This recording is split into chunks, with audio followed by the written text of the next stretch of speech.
An ambitious businessman wants it all in life. John had a loving wife at home with a family. But that's not enough. There was many times where he felt like it was just too late. As a seemingly pious couple combats its inner demons, She made John feel like the hottest guy in the room. the darkest temptations lurk around the corner. He's lying. She was a chameleon. What she was surrounded by is what she became. It seems this match made in heaven is heading straight to hell. John never meant for anything bad to happen to Nikki. It was brutal, and it was cold-blooded. Love may be blind and marriage bliss, but divorce is murder.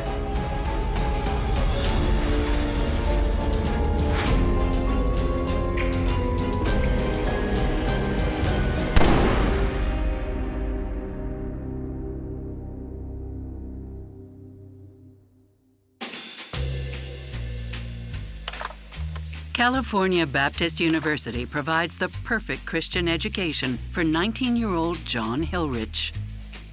Religion was always very important to Johnny. He had very good morals growing up. He never partied. He was not one to do a whole lot of bad things. He's always seemed to stick true to his values. Values such as faith, loyalty, and hard work. But religion isn't his only interest. He's got his eye on Nikki Wellshear. Nikki and Johnny were both going to school at the time, and they were both working at the YMCA, and that's where they met. Hands up! What? Sorry, it slipped out of my hand. Can I have my ball back? This ball? Yeah. No. I'm gonna need that ball back. I got students, they're waiting for me. Well, I guess you should have thought of that before trying to kill me with it. I wasn't trying to kill you with it, it leapt out of my hand. Okay. I think that Johnny was attracted to Nikki because he had a good time when he was around her. Hello, Ball. I'm Nikki. Who's the guy you're with? I'm John. It's nice to meet you. Nice to meet you, too.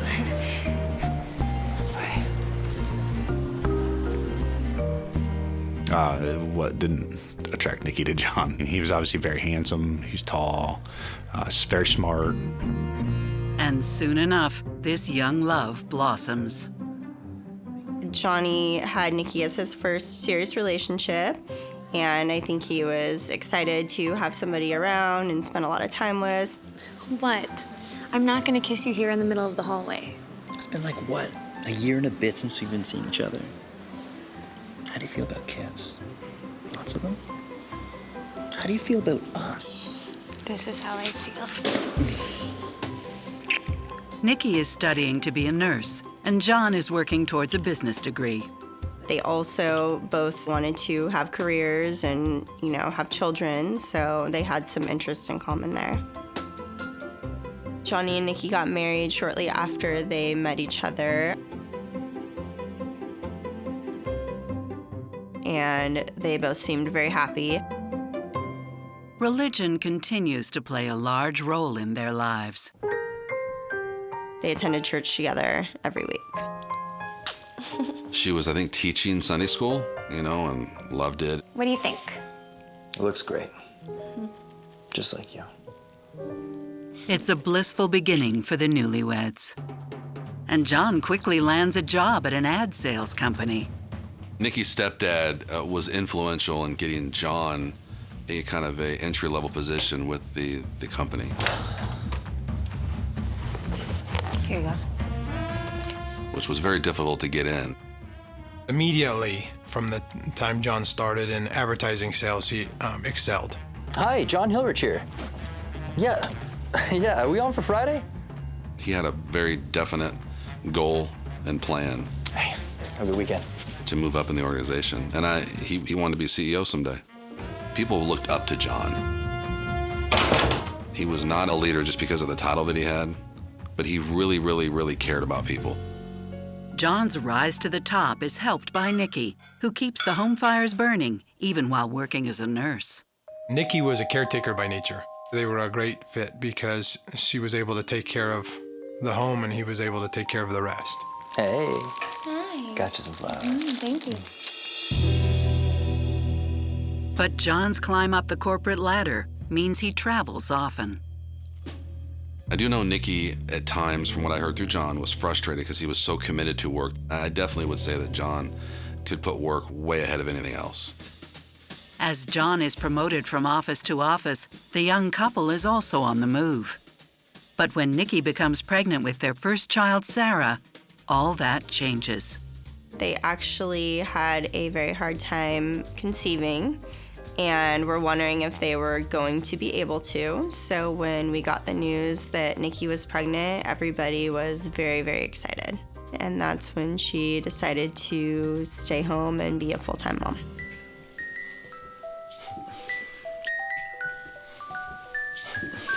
She's perfect. Do you think you can take any extra time off work? I don't know. It's a really busy time for me right now.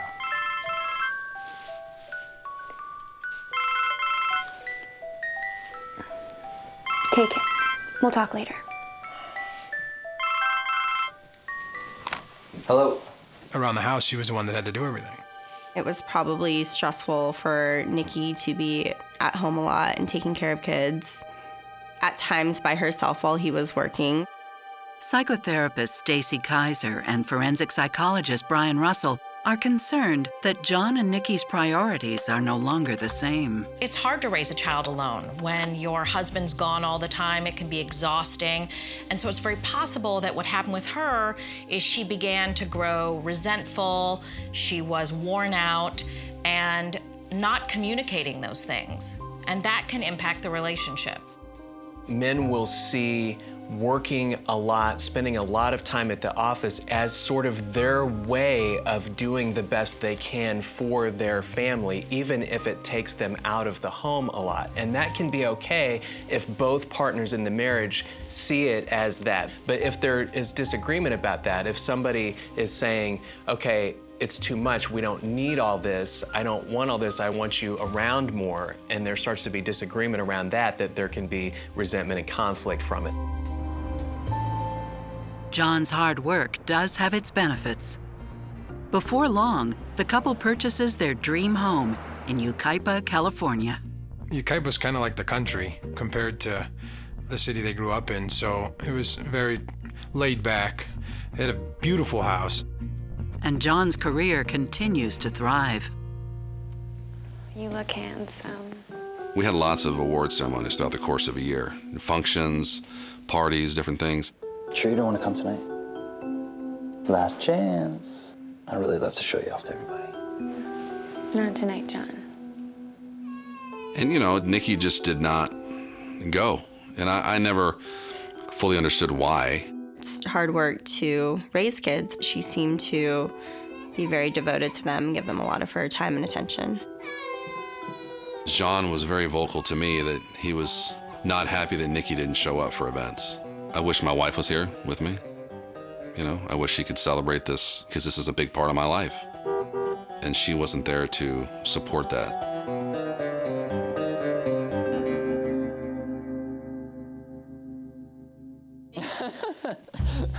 But John's work achievements aren't totally ignored. Thanks. All the women at work did love John. I think women in general were attracted to him. And I definitely saw that on occasion in the office at times, you know. One in particular is Denise Lopez, 12 years older than John, divorced with children, and a successful businesswoman. So, are you going to that awards dinner thing tonight? Probably. Are you? Well, if you're going, I have to support our best regional manager, don't I? Denise was very, you know, flirtatious and very outgoing. Kind of life of the party, very fun. Friends with pretty much everybody. I'll see you there. I hope so. Yeah, the shared interest at work, so there was an immediate connection. Despite his connection with Denise, in 2002, John and Nikki become proud new parents to baby number 2, a boy named Mark. But with another baby comes a whole new set of challenges. Right after their son was born, I noticed a strain in Johnny and Nikki's relationship. Is there any coffee? No, I've been up all night with the baby. He brought the question up to me around, hey, Rick, when your wife had your first child, did she lose the baby weight pretty quick? Did it take very long? How did that go? How did you handle that? Don't worry about it. Fix him up on my way to work. It's the tip of an iceberg that will wreck John and Nikki's marriage. I think in the beginning, John wanted it a couple of ways. Nikki was just not there.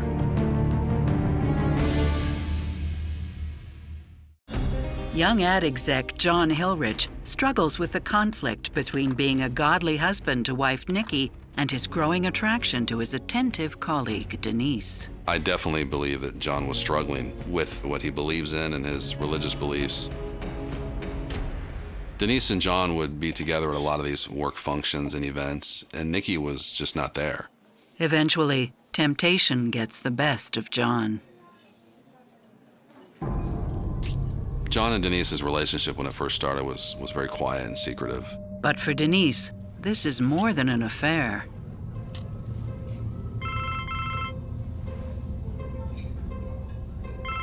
She doesn't know John is still married.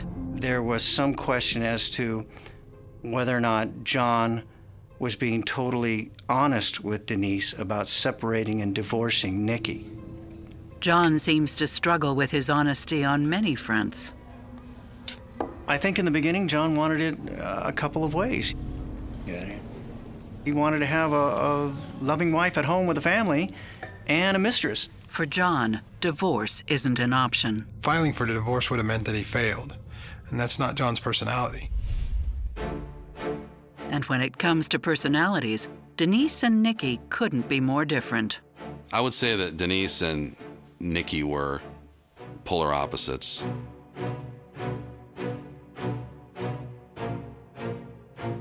Denise was a successful business person, very outgoing, just somebody who was not a wallflower, somebody who would be the life of a party, where I would say Nikki was not that.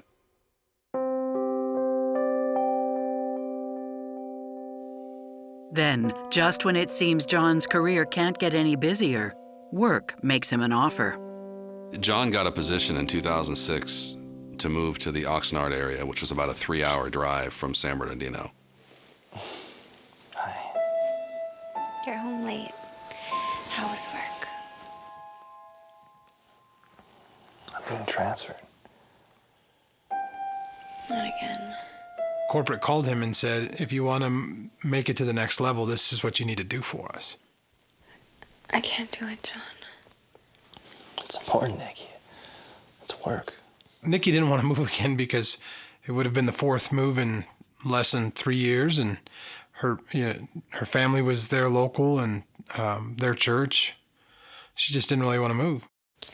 If it's so important to you, you're gonna have to go without us. The line in the sand Nikki drew was, if you're going to take that job, you're going to have to commute because I'm not moving the kids again. Fine.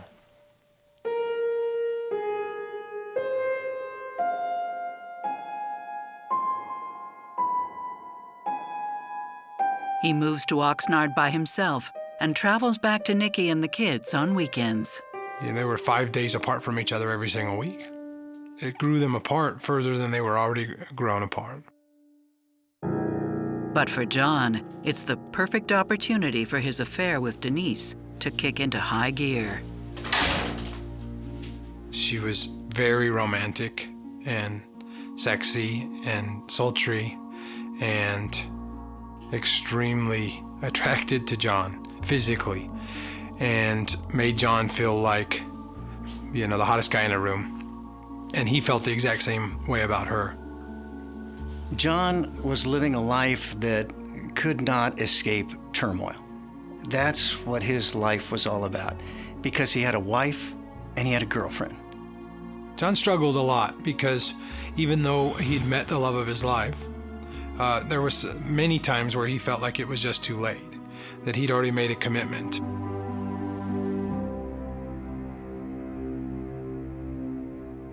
Before long, Nikki's instincts tell her something isn't right. She went from driving out Monday morning, at 4 a.m. and driving straight to work to driving back to his apartment in Oxnard on Sunday night. Hi, you reached John Hillrich. Please. Sometimes, making an excuse of why he couldn't come home at all that weekend. Desperate for answers, Nikki seeks support from her family. Hi, honey. Hi, Mom. Nikki's parents decided to hire a private investigator, and then when they found out that he was seeing somebody, that's when they contacted Nikki to let her know what was going on.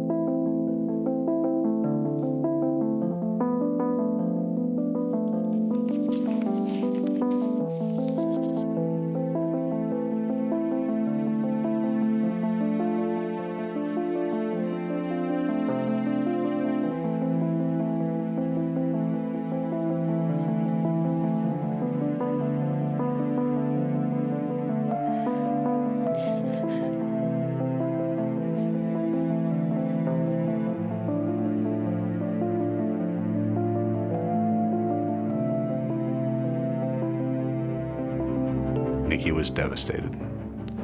I think she had to have been devastated. That's who she thought she was going to raise her kids with. One thing is certain, she's not ready to call it quits. John called me out of the blue one day and said, I think I'm being followed. And my guess was, no, I think they're probably got a tracking device on you somewhere. John takes his truck to a garage. The technicians knew exactly where to go look and found a tracking device that had been placed on his pickup truck. Nikki! Nikki! What? It's over. We're done. What are you talking about? I know you've been spying on me. So? I wouldn't have to if you'd just be home with us. I can't be with you. What? Doesn't matter anymore. It's over. John represented himself as somebody who generally makes the right decisions. So John appeared to have this impenetrable, armor, and all of a sudden, somebody found the chink in it. When John discovered that Nikki was onto him, immediately the facade was burst, the bubble was burst, and yes, I think he was probably upset that he no longer had control about the timetable in which this relationship was either going to be recommitted to or ended. Oftentimes when people create an image for themselves, they believe it. And I think John thinks he's a great guy who fell in love with someone else, and he's still a great guy. And so he's outraged that he has been duped and betrayed by his wife, who felt a need to put a tracker on his car when he's still being a dedicated husband and father in his mind. The other thing that I think may be going on here is John is wanting increasingly to get out of this relationship, and he's looking for an excuse, and here it is. I've been betrayed now, so I have a valid basis for withdrawing further or completely from this marriage.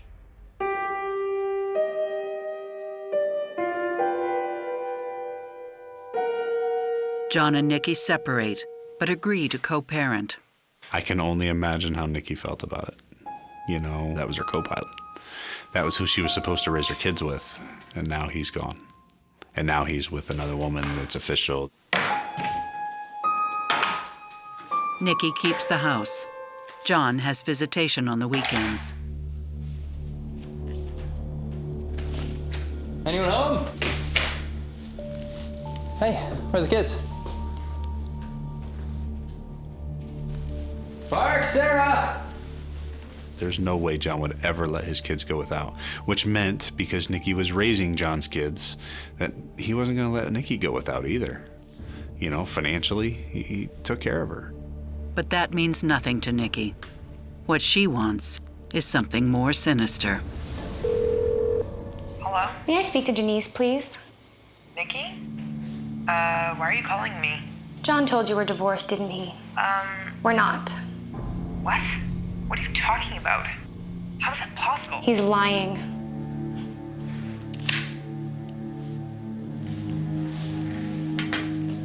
Then Denise would go back to John and say, hey, your wife just called me and said you're not doing the things that you're telling me you are.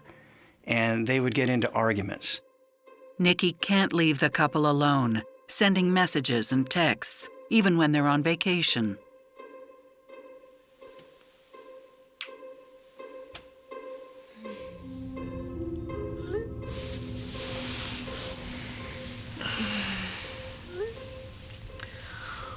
Don't tell me it's work. Nikki's missing. She's at the morgue? One was that Nikki was deceased. Another one was from a morgue. Some calls would hang up on him, or there would be nobody on the line. He wasn't sure if Nikki was doing it for the attention or if it was actually somebody else doing it. It was clear to Denise that somebody was harassing their vacation, trying to spoil it for them, and she suspected that it was Nikki. When's that divorce coming, John? I think Johnny didn't finalize the divorce because he was struggling with his feelings versus wanting to keep his family together. Nikki is struggling too. In hopes of moving on, she starts working as a nurse at a retirement home. But John doesn't give Nikki a clean break.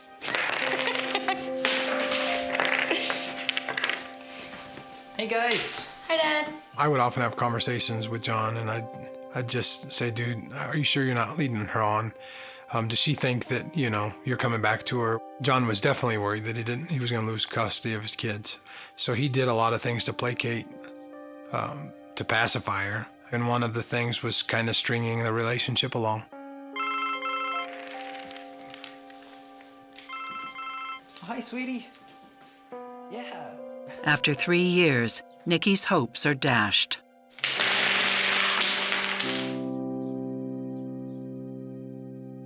John and Denise bought a home in Fontana, which is like midpoint between the Ukaipa house where Nikki was with his children and his employment.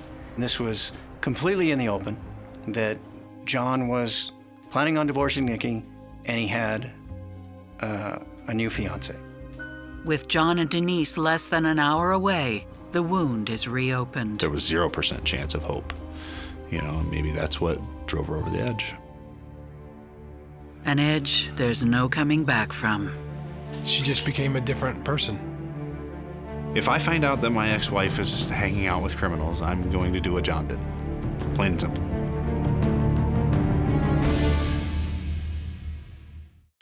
After 10 years of marriage and 4 years apart, John and Nikki Hillrich are trying to lead separate lives. John is living with his lover 40 minutes from his estranged wife, while Nikki dives into her job at a nursing home, eager to make new friends. During Nikki's employment, she met two young men, David and Emilio. They worked in the kitchen. They were some 21, 23 years old. Nikki was pushing 40 at the time, I believe. Hey, Nikki. And they were her subordinates. So, when you coming over for the tattoo? I don't know. Does it hurt? Well, good things hurt, but don't worry. Take it easy on you. It's not so bad. They were the typical gangbangers types. And he was showing interest in her, which was making her feel good about herself. It's a world Nikki doesn't know very well, but is keen to explore.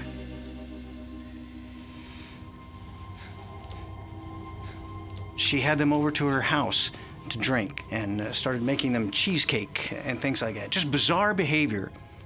David and Nikki were having a sexual relationship. And at times, that included Emilio. She just became a different person. She was a chameleon. What she was surrounded by is what she became. How Nikki would go from somebody like John to somebody like David, there has to be something there. And what we suspected, it involved drug use. Sometimes people act out in ways that they think are going to pull somebody back into their lives who's withdrawing. They think if I really show that I'm falling to pieces or I'm going in a really bad direction, maybe the other person will come running back and rescue me. Sometimes people are just so desperately out of it that anybody who's around, who's paying attention to them, wants to involve them in any way that makes them feel valued and loved and wanted is a welcome addition to their lives, even if they're destructive. When a person has been rejected, it can cause a change in their behavior and their entire character. And I do think that that's what's happened with Nikki. She was very badly rejected. And so in a way, she's trying to take control of her own life and say, I'm not gonna be the person that he wanted me to be or that my parents wanted me to be. I'm gonna be my own person, and I'm gonna go and do things that I want to do, even if in the end, they're dysfunctional and unhealthy. Nikki hides her new lifestyle well.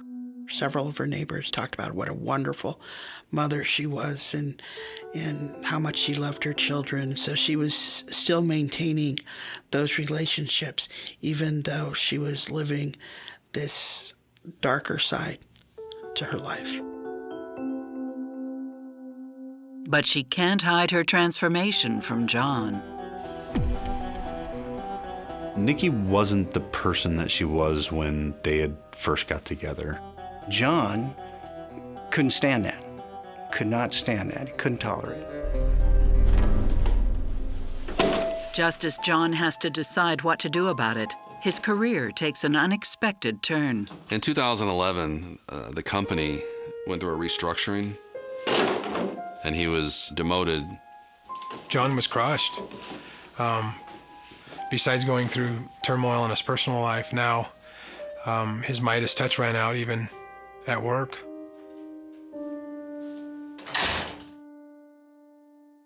But there's a silver lining. Being demoted was the best thing that ever happened to John.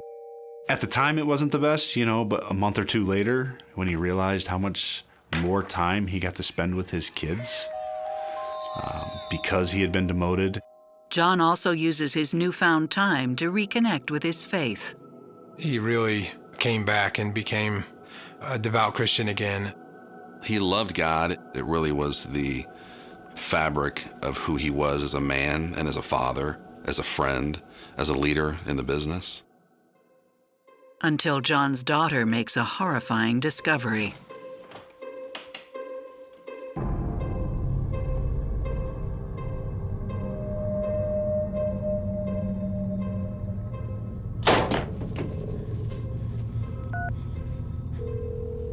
Dad? Dad, I'm freaking out. Why does Mommy have a gun in her room? John didn't like that. John didn't like that at all. Why did she have it? Well, what was it all about? And John was not very happy. Ever heard of knocking? Where is it? Where's what? The gun! Sarah said she saw a gun in your room. Why do you have a gun? Protection, okay? Not that it's any of your business. If it's near my kids, it's my business.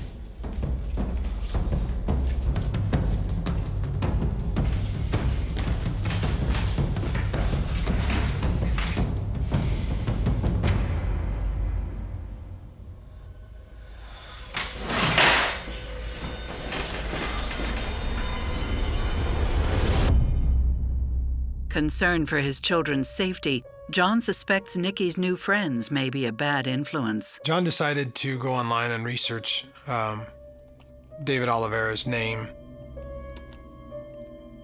and was really scared at what he found. He had a prior conviction for unlawful sexual intercourse, which would be having sex with an underage girl.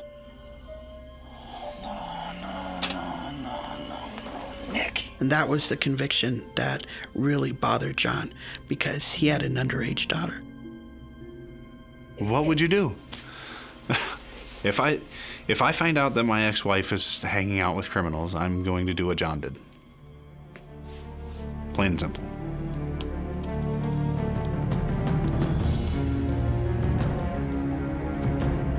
And I think that was the start of something very bad.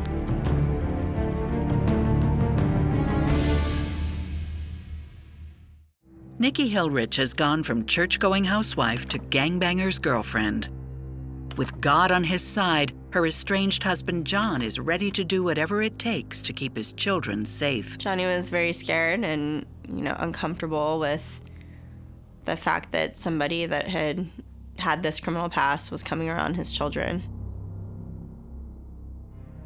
Make good decisions as adults in the family regarding people we bring around the children in our home. Johnny and Nikki signed a parenting agreement between the two of them that David was no longer allowed to be around the children. Sign it. And that if he was around the children again, she would lose her part of custody. Nikki.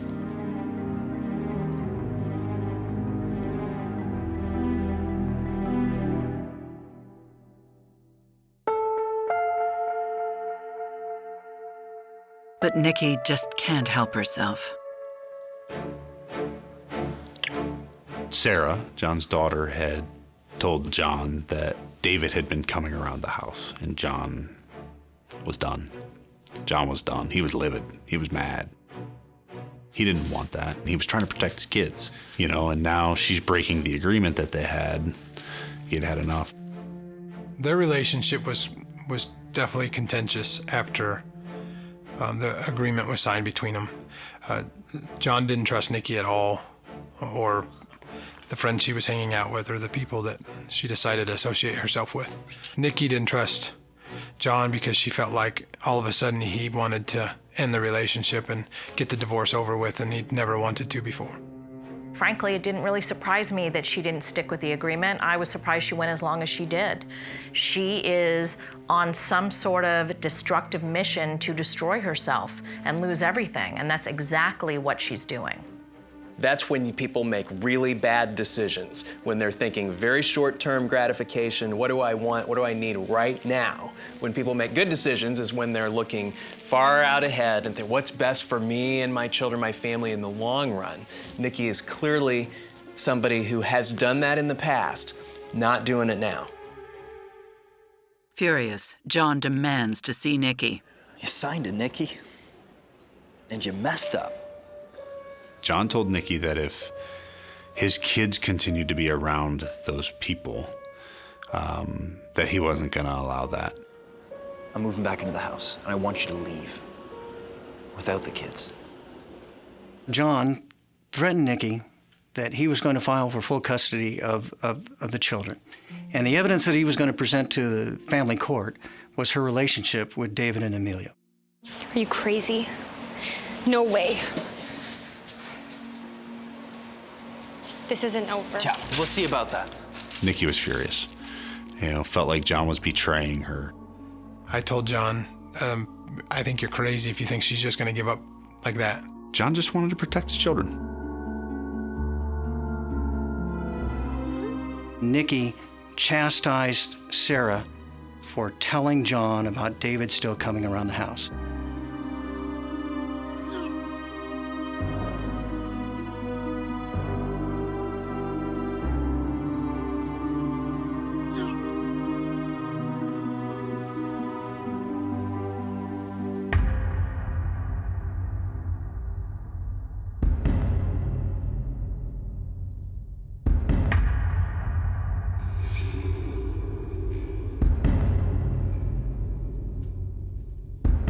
Attempting to reach a middle ground, John and Nikki agree to meet at their therapist's office. I'm gonna check it out. The couple will never make that session. You know, John never meant for anything bad to happen to Nikki.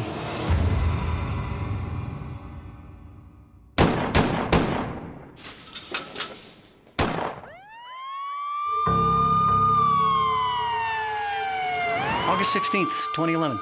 The Ontario Police Department receives some 911 calls of shots fired in a parking structure. It's in a business office complex. Very, very unusual place for shots to be fired.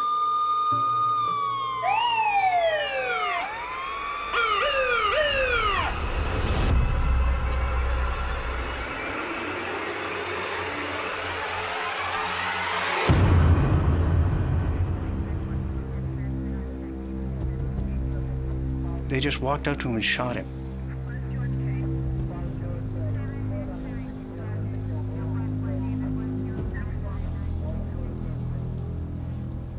John was spun around some, but he went to the ground. And then the last shot, we believe, was a coup de grace shot where he was shot behind the ear. The first task for police, check the surveillance footage. You could see a truck pull up to the victim, a man get out.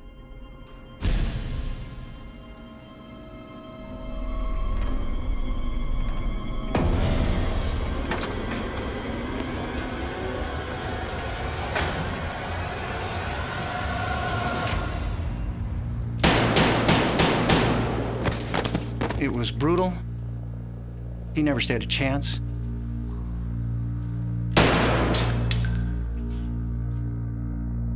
They just approached him, shot him, and left. It's difficult to imagine a scenario why someone would want to kill a businessman like that. They didn't steal anything from him. They didn't rob him. That points in the direction that this was a planned hit. But quickly, the investigation points in another direction. He was going to a therapy session for his children. That points towards turmoil. The robbery's missing. The carjacking type evidence is not there. That points you away from that and towards a spouse.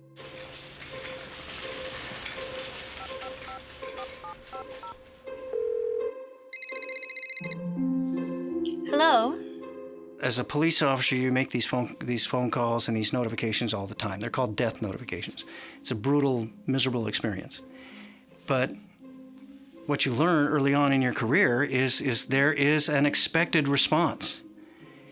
It's a response of devastation and brutal, pathetic emotion. It's always like that. I see.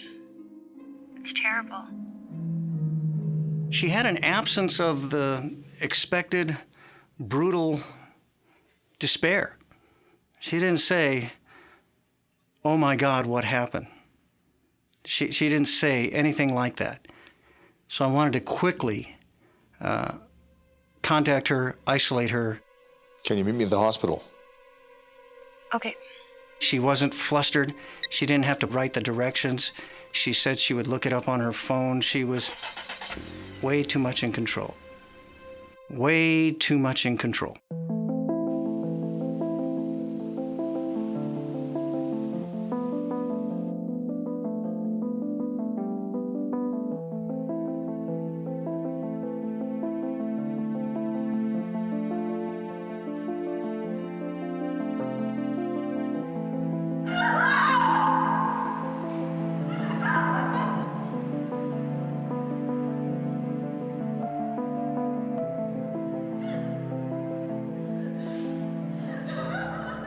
Ontario, California PD bring Nikki in for questioning.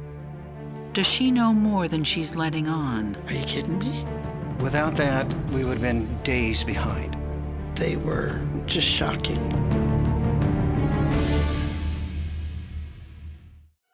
John and Nikki Hillrich are headed to a showdown at their counselor's office when somebody puts 4 bullets into John in a parking garage. Surveillance footage points to an unknown killer. Police are questioning everyone, including John's ex-wife. I was waiting for John at our therapist's. He was late, so I texted him. It's a solid alibi. Within 2 minutes or so, Nikki is sending texts to John.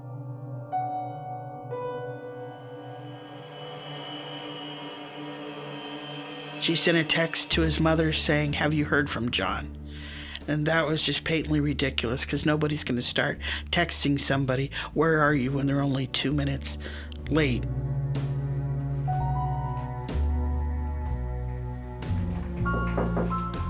As Detective Para interviews Nikki, information from an eyewitness is confirmed. The gentleman who worked for the Federal Department of Transportation, he heard the gunfire. He's on the 5th floor of one of those high-end office buildings, and he happens to have a pair of binoculars on the windowsill next to his desk. And thankfully, he writes down the license plate of the truck leaving that garage right after the shots are fired. Without that, we would have been days behind. When police trace the truck, it turns out to be owned by a woman, an ex-lover of none other than David Olveras. And what do you know? She tells us that she had lent that car just the hours before to David and Emilio, and that they had just returned it to her. The police arrest David Olvera and Emilio Saldana on their way to Mexico. That's when the whole investigation opens up.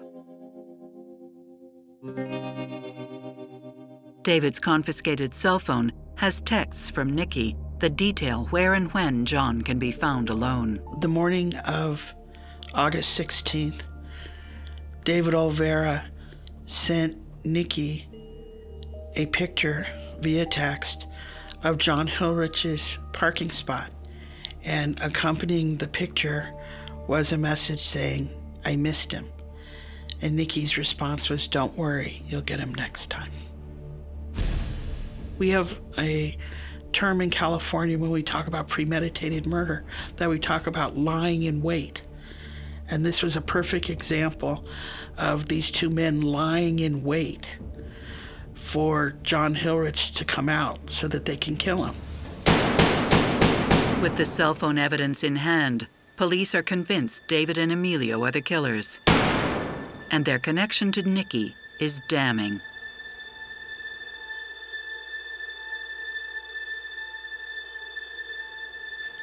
Do I have to be here much longer? Just bear with us.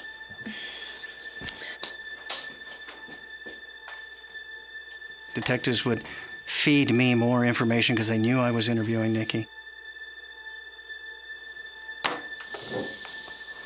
Nikki Hillrich, you're under arrest for the murder of John Hillrich.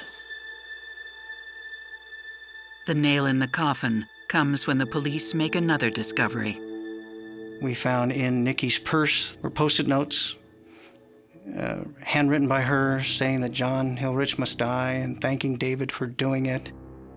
John Hillrich has to die today. Please, please, please. He's ruining my relationship with my children, my finances, my life. They were just shocking. John, I'm sorry it had to come to this. You pushed me to the limit. You just wouldn't mind your own business. You're not a man. I don't want our children to grow up to be like you. I am doing what I sincerely feel is best for the kids and I can't reason with you. You're a crazy bitch and you can't even see it. Rest in peace. I will take good care of them. She said she'd be a better mother, a better nurse, a better friend, a better daughter, a better Christian after he was gone. It was astounding. The notes that Nikki is writing are what I would call thought broadcasting, where she is just needing to get these thoughts out. Saying them out loud isn't enough, and so putting them on paper makes them more real. I believe that John ultimately ended up dead because the perfect storm was created. Nikki clearly is equipped with the capability of harming someone or asking someone to harm someone, but I also believe that the series of events that followed, his betrayal and leaving the marriage, her getting into drugs, her getting mixed up with a couple of men who'd be more than happy to help her get rid of her husband, all were combined to help ultimately lead to John's death. So, had John not cheated on Nikki, may we never have seen the capacity within her to commit extreme sociopathic acts? Well, yeah, we might not have. But the fact is, he did it, and we did see extreme sociopathic acts come out of Nikki that are reflective of a capacity that I think was there long prior to her having even met John. The sticky notes seal Nikki's fate.